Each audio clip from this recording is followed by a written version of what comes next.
Hey guys, it's Ms. Marflag here. Today's video should be pretty quick and straightforward. We're doing a continuation of what we did yesterday, which was our introduction to derivatives. Now, we haven't really seen a derivative yet, but it's very similar to what we're doing right now, which is the slope of the tangent line. We had our definition for finding the slope of a tangent line, and here's our definition. We take the limit as h approaches 0 of f of a plus h minus f of a all over h. And those a's stood for very, very specific x values that we then plug in. We simplify the function to make the limit not an indeterminate form, and then we were able to evaluate, and then that final answer we got was the slope of the tangent line. Yesterday, we mainly looked at quadratics and linear equations. Today, we're going to take a look at some other weird functions, square root and rational functions. So let's get to work. Taking a look at number 1, our goal is to find the slope of the tangent line to this graph at this specific point. So whenever we're doing problems like this, the very, very first thing that you should always do is list out your definition. If you write it enough times, you will know it by heart. If you try to skip this step, sometimes I see mistakes. So make sure you just have that down before you start plugging things in.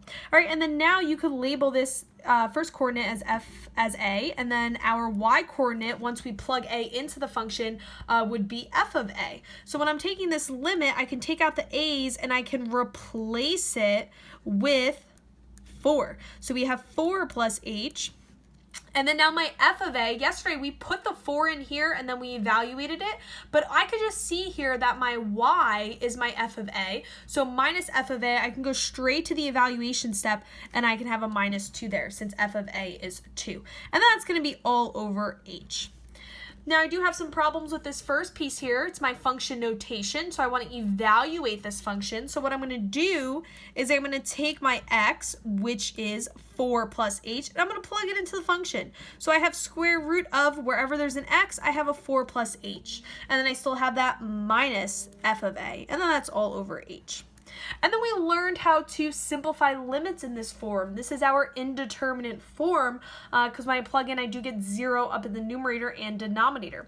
When we learned how to simplify, what we did was multiply by the conjugate, which means that we kept all the numbers the same, the 4 plus h and the 2, and then all we did was change the sign in the middle.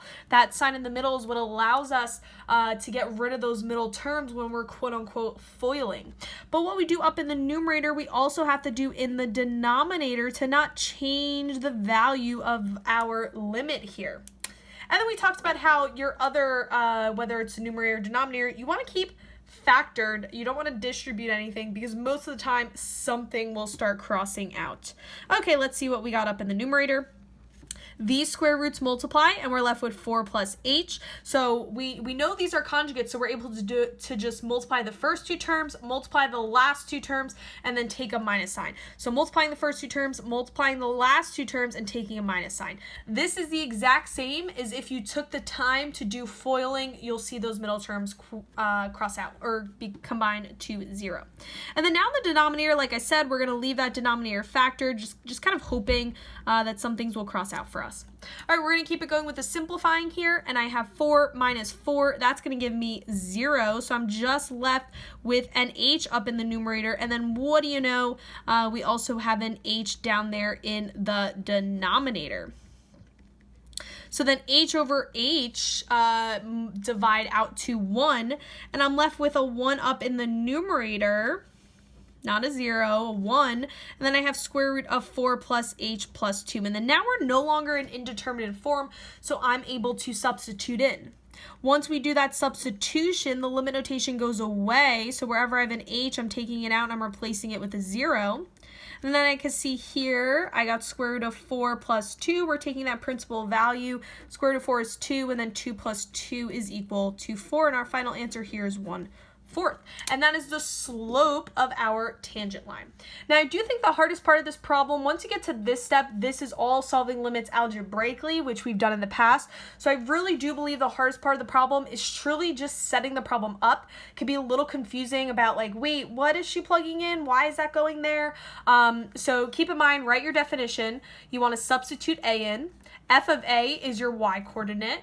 And then there you go. You evaluate f, whatever the function is, you have to take this and plug it in for x for whatever the function is, wherever you have an x. And then straight from there, we just have some simplifying. All right, sorry for the cut in the video. I just got a phone call, and once I get a phone call, my phone automatically just stops recording. All right, but we just finished up number 1 together. We said the slope of the tangent line was a fourth, and we're moving on to number 2.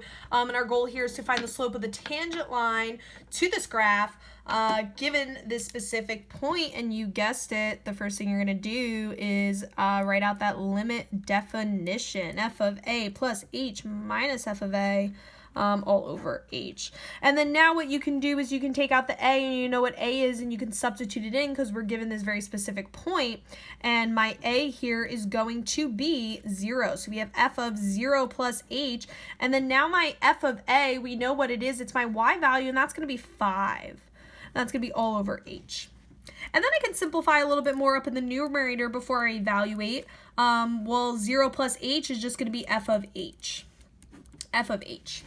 All right, so now my goal is to evaluate f of h, which means I need to take my function, take out my x, and wherever I have an x, I need to replace it with an h. So that's what I'm going to do here. So we're going to have 2h squared minus h plus 5. That's my f of h. And then I still have this minus 5 off to the end. Still got that minus 5. All over h. And then you can see here positive 5 and negative 5, that combines to 0. We can get rid of those two terms, and then I'm left with 2h squared minus h over h. And then you know what to do from here. You factor out that h. We've seen this in the last video, and even the one before that for limits algebraically, and we're left with 2h minus 1, and then that helps us get rid of the h in the denominator. And then now that we have a simplified limit, the limit is no longer an indeterminate form. Once it's out of its indeterminate form, I'm able to just, straight substitute in, and then once I substitute in, that limit notation, I almost wrote it, goes away. That limit notation is gone. And then now I can say, the slope of the tangent line to this function at the point 0, 5 is equal to -1. So we did take a look at quadratics in our last video, but the quadratics were only 2 terms. Now you see something with 3 terms, and you also see something with a 2 in front. All right, not too bad. All right, moving on to number 3. Find the slope of the tangent line to the graph. F of x is equal to 4 over x at -2, -2. So what we're going to do here is we're going to, list out our limit definition. F of a plus h minus f of a. That's going to be all over h. And wherever I have an a, I can take out my a, and I can replace it with my very specific value, and that is -2.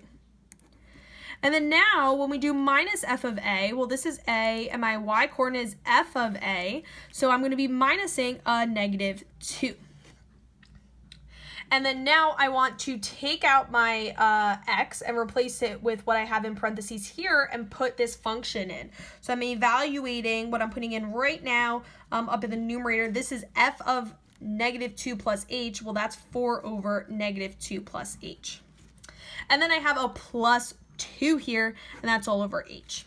And then we've learned how to simplify limits in this form. This is a complex fraction. Our goal is to simplify up in the numerator and then do that keep, change, flip.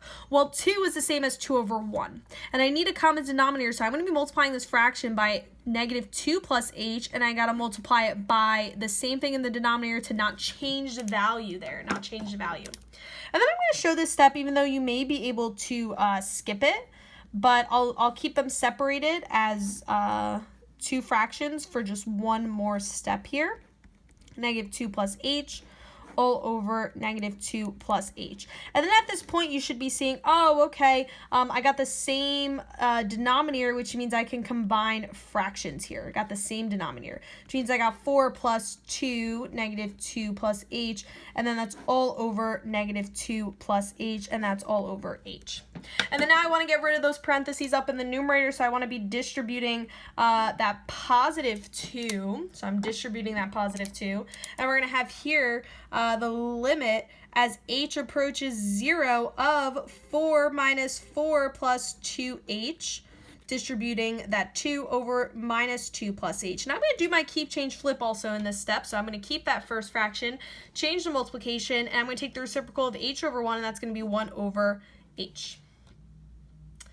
All right, and then now I can keep it simplifying up in the numerator. We have the limit as h approaches 0. 4 minus 4 is 0 plus 2h over minus 2 plus h times 1 over h. And then I can see this is just going to be 0, and then 2h over h is just going to leave us with 1h. 2h over h leaves us with 1h over minus 2 plus h. And then from here, we're no longer in indeterminate form, so I can substitute in. And when oh no, it doesn't leave me with h, Miss Marflack, it leaves me with 2. Okay, I'll do that in pink. H over h comes 1, and I'm left with 2 here. Okay, sorry for that. 2. And then now I'm no longer in indeterminate form. I can plug in that 0. And once I plug it in, my limit notation is gone. And then I got 2 over negative 2, and that's going to simplify to negative 1. So I can answer this question by saying the slope of the tangent line to the function f of x equals 4 over x at the point negative 2 comma 2 is equal to negative 1. All right, that's going to be it for today. I did think I was going to move on in this video to getting to our derivative. We're going to see that the definition is very similar, but I'm just going to hold off on that for one more day. So today was a good day. You know, you only had short video, 3 examples, and what we did, just kind of sum everything up. We looked at the same thing we did in the previous video, except now it may be just more difficult functions algebraically, such as our radical, such as a trinomial, with just some more terms here, and a complex fraction. So we're basically, if you're struggling through this video, maybe a good idea to check out limits algebraically days 2 and 3 again, because that goes over how to, you know, solve limits in this manner and get them out of indeterminate form. All right, that's it for today. Email me if you have any questions and get to work on that homework. I want to see all the steps I see in the video, and I definitely want to see that first step that you always should be listing out.